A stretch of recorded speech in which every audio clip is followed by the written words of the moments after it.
మన దేశంలో ఉన్న పాస్టర్లు అందరూ ఏం చేస్తున్నారో నాకు అర్థం కావట్లేదు.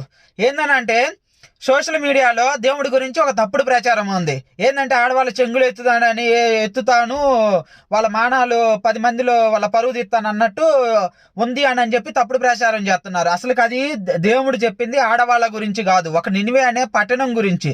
ఆ పట్టణం పేరు, ఆ ప్రాంతం పేరు నినివే. ఆ పట్టణం మొత్తం చెడిపోయి ఉండిద్ది. ఆ పట్టణాన్ని గురించి వర్ణిస్తూ అలా చెప్పిండు. అది దేవుడు కూడా డైరెక్ట్ గా చెప్పలేదు. ఒక అతనికి చెప్తే కలలో అతను రాసిండు అది అంత పచ్చిగా.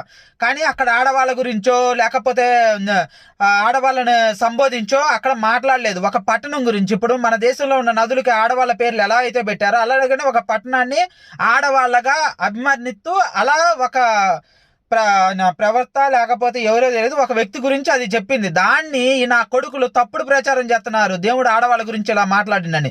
ఈ పాస్టర్లు డిబేట్లు వీటిలో పాల్గొంటా ఉంటారు కదా, ఇలాంటి వాటి గురించి ఎందుకు మాట్లాడరు? నా కొడుకుల మీద కేసు పెట్టండి.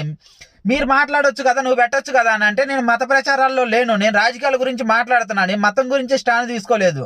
అలాంటప్పుడు నేను బయటకు వచ్చి ఎలా మాట్లాడగా, ఇది కాక నేను చేసుకునే డ్రైవర్ డ్యూటీ, నాకు వాళ్ళ కాంటాక్ట్లు కానీ అవేమి తెలియవు.